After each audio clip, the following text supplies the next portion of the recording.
Avant que cette vidéo commence, je voulais juste vous dire que je vais commencer des lives gaming sur ma chaîne sur Gipsy Gaming. Et oui, je crois bien que c'est au moins ma 4e chaîne sur YouTube. En fait, voulant plus faire de stream sur Twitch et ayant la flemme de le faire sur Kick, je me suis dit qu'au final, faire des lives React sur ma seconde chaîne, sur celle-ci, et faire des lives gaming sur une chaîne YouTube gaming, ça pouvait être cool. Donc du coup, n'hésitez pas à vous abonner. Je vous mets quoi qu'il arrive le lien en description. Il y a moyen qu'on s'éclate pas mal. Bref, mesdames et messieurs, bienvenue dans une nouvelle vidéo. Et quelle vidéo? Puisqu'aujourd'hui, l'actualité est très croustillante. Récemment, une enquête a été ouverte contre le youtubeur TheKerry78 pour viol. Alors par contre, vous en doutez, dans cette vidéo, vous risquez de souvent entendre ce bruit. Mais ce mot étant censuré par YouTube, je pense que vous me comprenez. Donc je disais qu'une enquête avait été ouverte récemment contre le youtubeur TheKerry78 pour viol. La femme qui a porté plainte l'accuse de l'avoir drogué et violé à son domicile. Les faits remonteraient à la nuit du 1er au 2 juillet, où lors d'une soirée en compagnie de TheKerry, elle aurait couché avec lui sans donner son consentement, étant trop alcoolisée et droguée. Et suite à ces accusations et la sortie de l'article du Parisien, TheKerry avait deux choix. Soit il contacte directement son avocat pour régler cette affaire et ensuite faire un communiqué sur les réseaux qui a été entièrement validé par celui-ci, soit il fait un live sur un coup de tête pour donner aux gens sa version des faits. Devinez quel choix il a fait.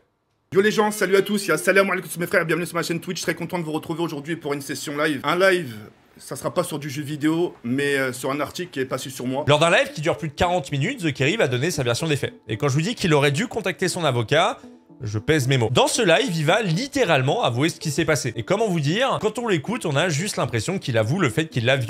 Mais vous savez quoi? Laissez-moi vous résumer rapidement l'histoire qu'il raconte. Il avait un rencard avec une femme de plus de 45 ans qu'il connaît depuis quelques années dans un bar branché de Paris. Enfin, plutôt un hôtel qui fait bar et qui s'appelle le Péninsula, qui est juste un hôtel 5 étoiles avec vue sur la Tour Eiffel qui propose des nuits à 2000 €. Rien que ça. Ils discutent, ils boivent, ils sympathisent. Une bonne soirée en somme. Selon ses dires, elle aurait commencé à se rapprocher de lui durant la soirée, à être limite trop tactile, mais à un moment donné, elle dit à TK qu'elle est fatiguée. Et ceci serait dû au fait qu'elle était vraiment dans un état second à cause de l'alcool. La voyant dans cet état, TK se dit qu'elle ne peut pas prendre le volant et décide de lui commander un Uber pour qu'elle puisse rentrer tranquillement. Fait important, elle était tellement bourrée qu'elle se serait cassé la gueule dans les escaliers. Le Uber arrive, il décide de le prendre avec elle pour la raccompagner en toute sécurité. Et au moment où ils arrivent devant chez elle, elle sort de la voiture et vomit de toutes ses forces, que ce soit sur elle ou sur TK. Au moment où elle ouvre la porte du hall, elle se recasse la gueule. C'est pourquoi TK décide de la porter jusqu'à chez elle. Étant remplie de vomi, il la douche, l'amène jusqu'à son lit et décide de partir, ayant les deux enfants de cette femme chez elle. Sauf qu'elle lui demande de rester et il finit par accepter. Son t-shirt rempli d'eau, il décide de le retirer. Et c'est à ce moment qu'ils commencent à se câliner, à coucher ensemble. Et 10 minutes après avoir couché ensemble, elle dit qu'il faut qu'ils partent, parce qu'il y a ses enfants. Selon les dires de TK, elle lui aurait demandé de l'amener à sa voiture, qui est restée au Péninsula, pour ensuite l'accompagner jusqu'à chez lui, dans le 13e arrondissement. Il s'arrête devant l'immeuble de TK, il parle, et elle finit par partir. Alors je vous ai rapidement résumé sa version des faits. Si vous voulez voir sa version dans son intégralité, quoi qu'il arrive, je vous mets le lien en description. Mais dans sa version des faits, il y a beaucoup de problèmes, et j'aimerais justement vous en parler. Tout d'abord, quand vous faites ce genre de live, retirez les alertes. C'est très facile, il suffit juste de les mute. En un clic, c'est fait, ça évitera ce genre de situation gênante. Je te dire, le mode zombie, ça déchire. Elle a sûrement été traumatisée par ta matraque, papa ou... On le rappelle, hein, dans ce live, TK parle de son accusation de... Ensuite, et ça c'est un énorme problème, il n'y a aucune chronologie. Quand on écoute sa version des faits, on a l'impression que tout s'est passé en seulement 2 heures. Alors qu'on passe d'une femme qui tient tellement plus debout qu'il doit la raccompagner chez elle, à une femme qui raccompagne TK en voiture.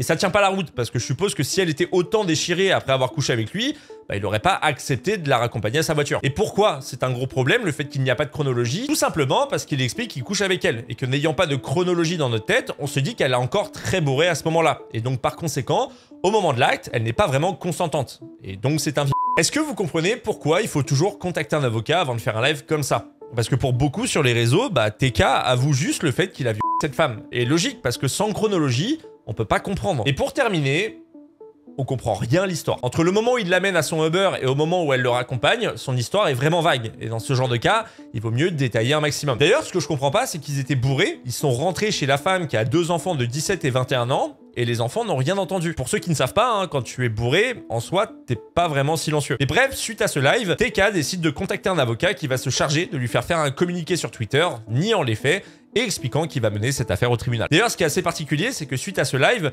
Twitch a décidé de bannir TK de la plateforme, et c'est le 7 juillet qu'il a décidé de revenir en live, mais sur YouTube. Et ce qu'on peut dire, c'est que ça a plutôt bien fonctionné, puisqu'il a récolté plus de 700 € de dons, sans compter le nombre de soutiens dans son chat. Mais vous en doutez, si je fais cette vidéo, c'est pas juste pour vous informer de ce qui s'est passé autour de TheKerry, mais plutôt de vous faire une analyse de ce qu'a pu dire un de ses proches, GameX13, Et tenez-vous bien parce qu'il y a quand même pas mal de choses à dire. Le 4 juillet dernier, GameX13 sort une vidéo qui s'intitule The Kerry78 accusé de viol. Je réagis. Et ce qu'on peut dire, c'est qu'au vu du ratio like-dislike, cette vidéo n'a pas plu à tout le monde. Mais dans cette vidéo, il dit des choses que je trouve intéressantes. Alors je me suis dit, si je prenais ces passages intéressants pour vous parler de cette situation. Et oui, mesdames et messieurs, pour la première fois sur cette chaîne, vous avez une vidéo réaction d'une vidéo réaction. Voilà. J'espère que ça vous fait plaisir. Bref, ne perdons pas plus de temps, écoutons ce que GameX13 a à dire. Je voulais quand même vous informer que je vais seulement prendre des passages de sa vidéo. Si vous voulez voir la vidéo dans son intégralité, je vous mets également le lien en description. Également, je le précise, mais je n'ai aucune animosité envers GameX13. Juste, je trouvais intéressant de réagir à sa vidéo. Je demanderai bien entendu de ne pas aller l'insulter en commentaire. Hein. Il y a un moment où je pense que vous êtes assez intelligent. Bref, on peut commencer. Un des meilleurs youtubeurs dans la domaine de YouTube, dans la sphère youtubeur. Alors lui, de base, c'est un abonné c'est GameX13 et The Kerry, les meilleurs. Ceux qui kiffent, c'est GameX13 et The Kerry. Ouais. Je vais rapidement donc du coup vous donner mon avis parce que avant de faire cette vidéo blabla, j'ai surtout voulu un petit peu aussi entendre ce que Jawed avait à dire. Il a dit des choses sur internet et comme il le sait, parce qu'il a déjà dû prendre un avocat, ce qu'il dit sur internet, ça peut se retourner contre lui. Donc, ce qu'il dit sur internet, il a intérêt à ce que ça soit vrai, ok?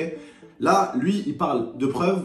Il parle même peut-être de caméras qui auraient vu tout simplement au Peninsula parce que forcément, vu le rooftop que c'est, il y a forcément des caméras de sécurité, il y a forcément la sécurité, il y a forcément les serveurs. Alors, en effet, quand TK a balancé sa version des faits, il a dit qu'il y avait des caméras pour montrer à quel point la fille était tactile. Sauf que le se serait passé chez la femme. Donc même si cette femme a été très tactile, ça change pas ce que la femme reproche à The Kerry. En gros, la femme déjà, elle arrivait déjà, si vous avez pu voir un petit peu la tenue dans laquelle elle était, vous pouvez me croire, hein, qu'elle n'était pas sortie juste pour manger un pique-nique, hein, d'accord? C'était de la tenue vraiment très provocante, déjà. Ah, GameX13, ça fait à peine 30 secondes que tu parles et tu sors déjà ça. Alors, bien sûr, après, il dit ceci. Alors attention, ça ne justifie pas un viol.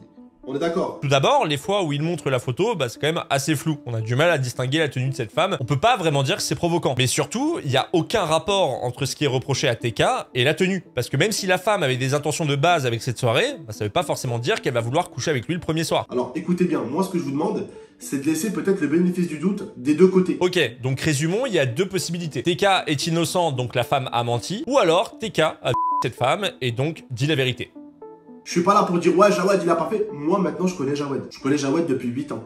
Il y a encore, je vais pas vous mentir, hein, il vous le dira lui-même. Hein. Il y a encore 2 semaines, 3 semaines, j'ai été à Paris.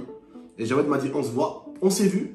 Et le lendemain matin, je vous jure, je suis parti à un endroit, il y était. Là, je vous avoue, je comprends pas du tout le rapport entre la situation et ce qu'il raconte. Voilà, ok, tu le connais, t'as déjà fait une soirée avec lui. Et alors? Enfin, non, vraiment, j'arrive pas à voir le rapport entre les deux. J'ai jamais vu quelqu'un autant tenir avec des bouteilles que Jawed. Ça veut dire ceux qui disent oui, mais il a peut-être beaucoup bu, donc il l'a fait? Non. Alors là, ce qui est très particulier, c'est que la seule excuse que peuvent donner les personnes à TK, c'est le fait qu'il était sûrement aussi bourré qu'elle. Mais en disant qu'il tient énormément l'alcool, bah ça casse cet argument. Et donc ce que dit GameX13, c'est qu'il a couché avec cette femme en étant pleinement conscient. C'est moi ou en essayant de le défendre, il l'enfonce encore plus? Je vais vous expliquer autre chose que Jawed a dit qui est très intéressant. La meuf qui dit qu'elle était droguée, bourrée à la mort, elle a conduit juste après qu'il est ramené chez elle avec un Uber, parce qu'elle n'arrivait plus à tenir debout. La femme a quand même su conduire un véhicule de chez Jawed, enfin des champs, jusqu'à chez Jawed.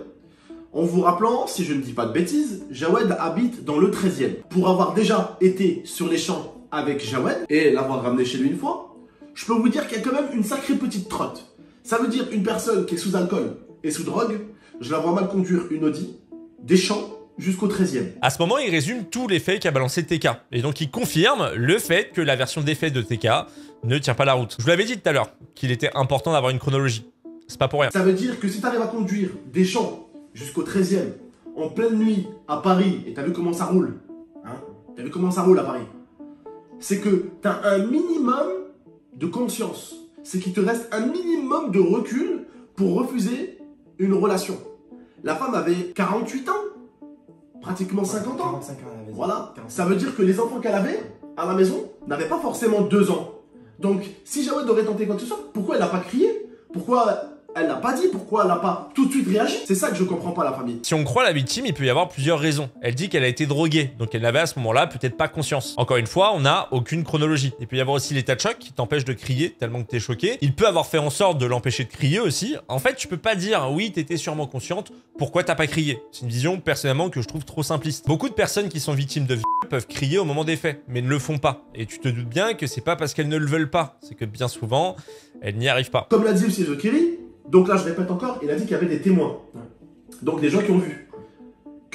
Elle était beaucoup rentre dedans, elle était très tactile là-bas au Péninsula. Et comme je dis, quand tu vois la tenue de la meuf, tu vois qu'elle n'était pas venue pour prendre un brunch.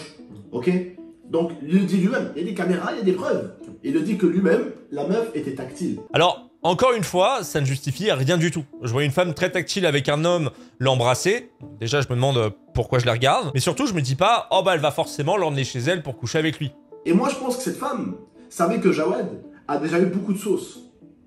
Et moi, je pense que c'est sûrement peut-être, et je lui laisse à elle aussi le bénéfice du doute, c'est pour ça que je dis peut-être, que c'est une manigance de sa part. Et moi, tu vois, je le connais, ben moi je le connais pas personnellement, mais je le suis depuis que je suis tout petit. Puis je ressens que cette personne-là est trop niale, et ça serait contre ses principes et valeurs de faire ceci. C'est pour cela que moi je pense qu'il s'est fait manipuler. On lui fait confiance. Et on lui fait confiance. On lui veut du mal, Donc en gros, on laisse le bénéfice du doute pour les deux, mais on fait confiance à TK. On peut dire que c'est pas vraiment objectif. En fait, moi je vais vous dire un truc. Déjà, quand je vais voir Jawed à Paris, il faut savoir que pour moi, Jawed il traverse une période compliquée. Ça, je vais pas rentrer dans ça. Depuis longtemps. C'est sa vie. Très longtemps. C'est sa vie personnelle. Je vais pas en parler, mais Jawed, il faut savoir que pour moi, en tout cas, il traverse une période très compliquée. C'est quelqu'un qui a besoin d'aide psychologique. C'est quelqu'un qui a besoin d'aide. Quand je dis psychologique, il a besoin qu'on lui parle, il a besoin qu'on soit là pour lui. C'est quelqu'un qui a besoin de sa communauté. C'est quelqu'un qui a besoin de ses abonnés. C'est quelqu'un qui a besoin de votre force. Et s'il y a des meufs comme ça qui viennent, en plus de ça, le salir encore plus, en tout cas, ça va, il peut arriver une dinguerie. On laisse le bénéfice du doute, hein, mais il a besoin de votre force, la famille.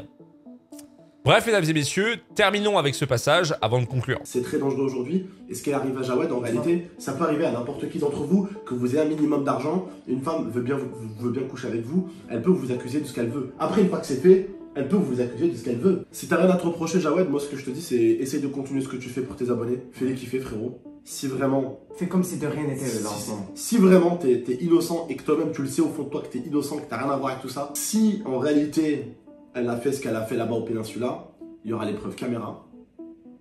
Il y aura toutes les preuves parce que des entreprises comme ça, elles doivent garder des enregistrements. Encore une fois, elle l'accuse de viol dans son domicile. Il n'y a pas de caméra. Si elle a été tactile au bar, bah ça ne justifie absolument rien. Et bref, je voulais vous parler de cette vidéo parce qu'on a vu cette affaire traîner un peu partout. Et je voulais pas faire comme toutes les autres vidéos qu'on voit. Là, le problème qu'avec Gamingz13, c'est qu'il n'est absolument pas neutre dans cette histoire. C'est juste un avis donné par son ami et un abonné très fidèle, ce qui fait qu'entre ce qu'il dit et la réalité, bah c'est complètement différent. Le problème dans toute cette affaire, c'est que TK a avoué le rapport. Et selon ses dires, on a l'impression que ça s'est passé quelques minutes après le moment où il l'a lavé. Et à ce moment, on se doute bien que la femme n'était pas dans son état normal. Parce qu'à partir du moment où on te lave, c'est que tu peux pas vraiment le faire toi-même. Cette vidéo, comme vous en doutez, n'a pas beaucoup plu aux gens, au vu des commentaires qui sont plus ou moins choqués de ce qu'a pu dire Gamingz13.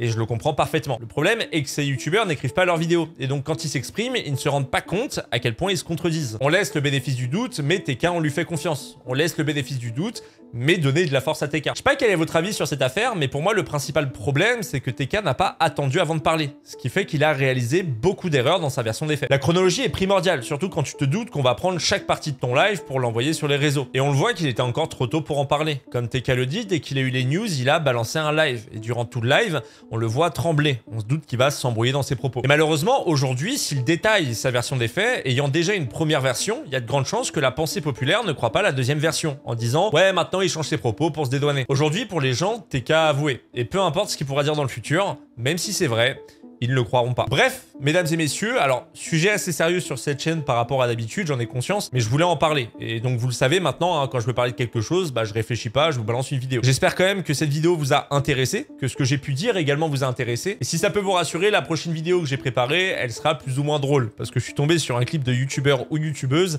qui est assez gênant et j'avais besoin d'en parler parce qu'il y avait pas mal de choses à dire dessus. Bref, mesdames et messieurs, il est temps pour moi de vous laisser. Je vous invite bien entendu à vous abonner à cette chaîne si ce n'est pas encore déjà fait. N'hésitez pas également à me suivre sur Instagram, c'est le réseau social que j'utilise. Je vous tiens informé quand je sors une vidéo. Moi, je vous dis à très bientôt. Prenez soin de vous, profitez de la vie. C'était Sir Gizby.